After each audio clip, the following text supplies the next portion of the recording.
Hello, my friends. You might have watched my, what was it? Throwback tag earlier this week. And if you did, this is the video I told you was coming. Today I'm going to tell you a story. Or two. And if you guys like this video, it will become a series, and I'll release one of these every couple weeks or so, and it will be called Tales of My Childhood.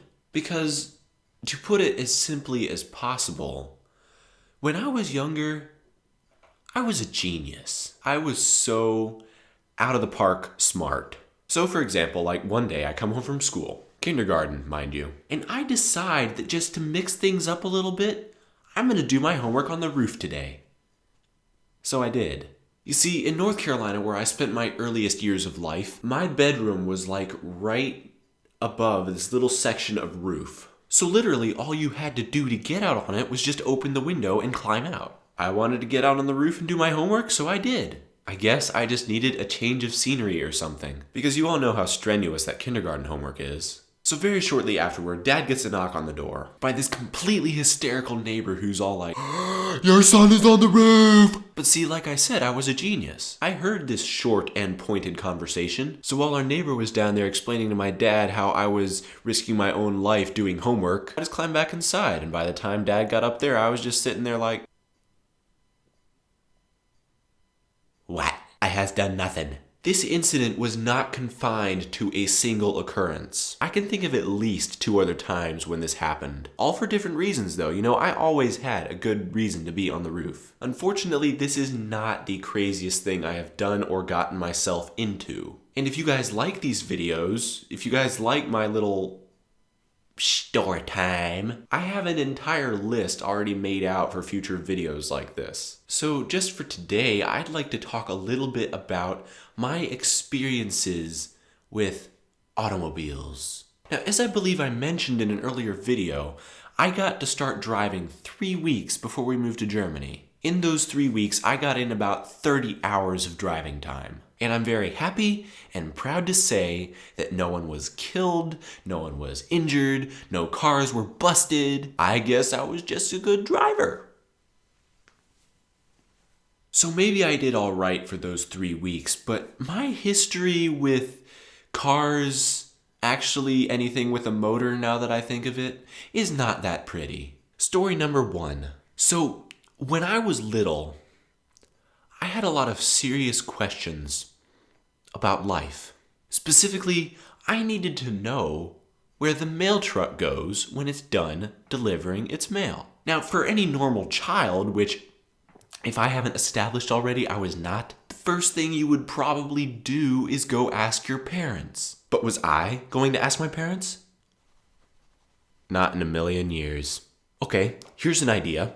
I could Google it. Now, I think I was about 6 years old at the time, and I don't know if at that time I was even aware of Google's existence. And I didn't have a phone. You see, I grew up in a time period where not every kid had an iPhone model corresponding to his age. I swear, when I get on a train or a bus and I see an elementary schooler with an iPhone, please tell me this is a normal thing to despise. Or am I alone?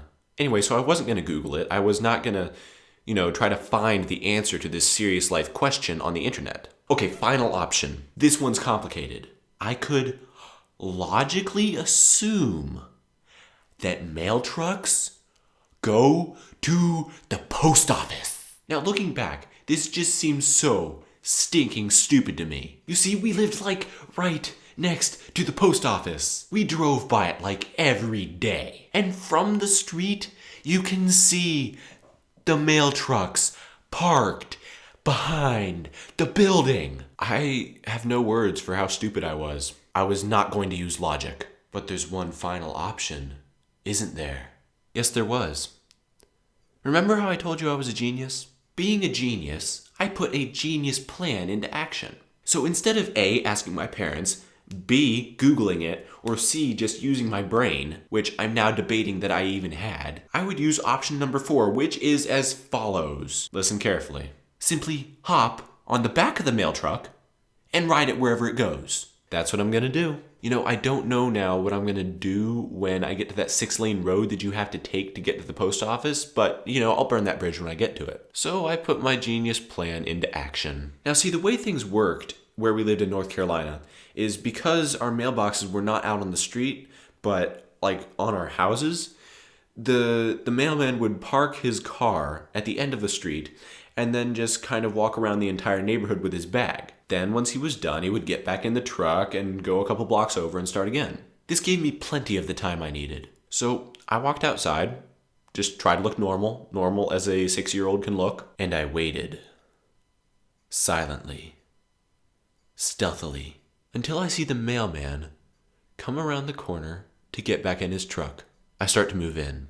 I got this. I still got this. So just as he's climbing into the truck, I sneak around the back and hop on. Simple as that. Told you I was a genius. Now here is the soup of problem that had already begun to brew.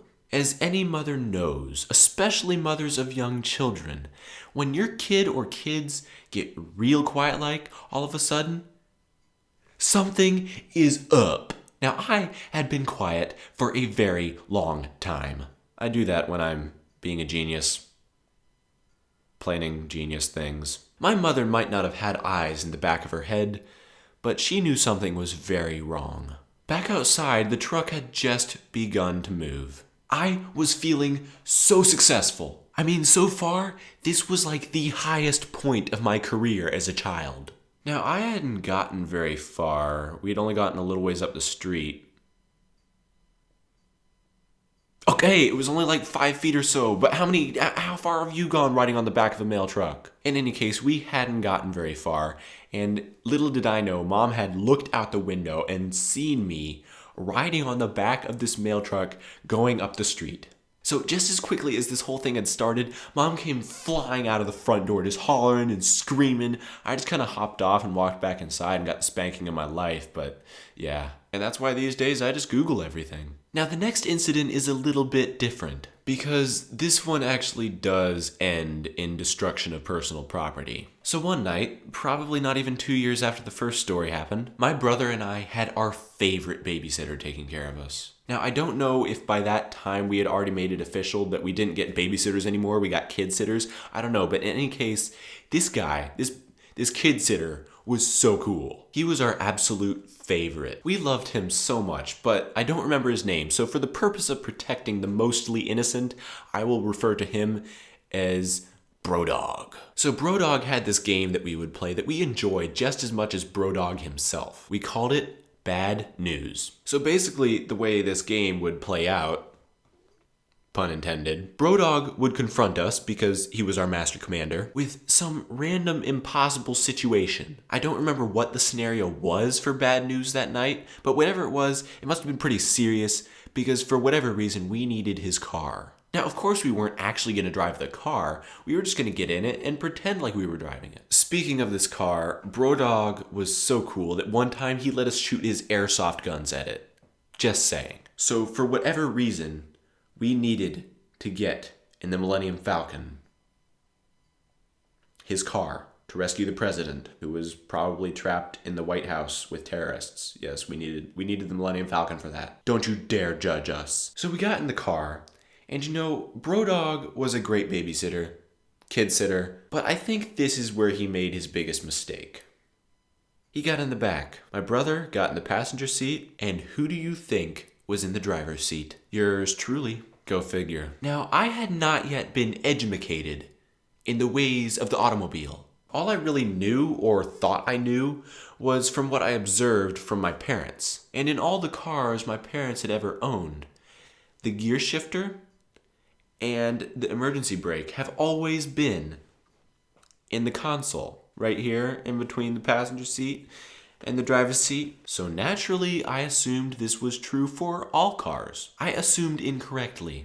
So here we are, sitting in his SUV. I'm alone in the driver's seat, a 7-year-old. Brother's in the passenger seat, and the babysitter, kid sitter, is in the back. We're flying the Millennium Falcon over to DC to rescue the president, remember? So I was turning the steering wheel as much as I could, and eventually I guess I thought we needed some missiles or something, so I reached behind the steering wheel and started messing with the stuff back there. Now, as I mentioned before, I had wrongly assumed that all cars were like my parents' Toyota Camrys. So those little levers and stuff back there, I thought those were going to be the blinkers. Once again, I was deeply mistaken. So I'm sitting there in the driver's seat of this SUV, alone, messing with a little lever to the right of the steering wheel. This is where things went downhill.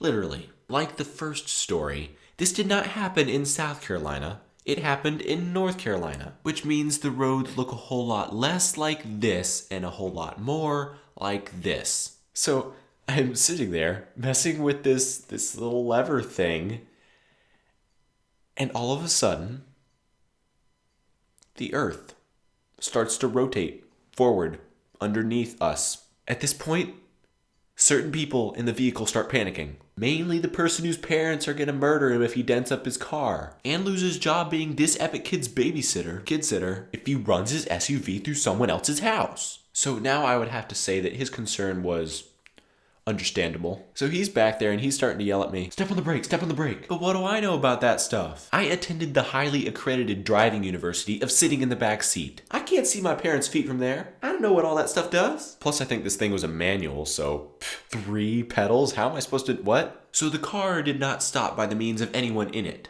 I don't think we slowed down at all, actually. Now thankfully, not too far behind us was a very nice, soft pillow of our neighbor's wire mesh fence that we promptly crashed into. Now, I just gotta throw this in there. That fence was ugly. And I mean, there was only like 10 feet of it. Good thing we ran into that and not their house. Actually, my dad made me go apologize to the lady who lived there, and apparently, to my great relief, she was gonna have that fence ripped out anyway. I was so happy. Unfortunately, that was the last I ever saw of Brodog. So either Dad didn't hire him again, or he just didn't want to lay eyes on me ever again in his life. Ever. I honestly wouldn't blame him if that was the case. So what are the morals of this story? Well, number 1, the emergency brake is useful. 2, teach 6-year-olds how to drive. And 3, don't bother saving the president. He's just not worth the price of the jet fuel from Millennium Falcon, you know what I'm saying? But Brodog, if you are out there, know that you were our Brodog. And I love you. And I miss you. But most of all, I'm sorry. We failed our mission. We failed it. But even more than that, thank you. Because through your suffering, you helped me create a story, a memory, a tale of my childhood.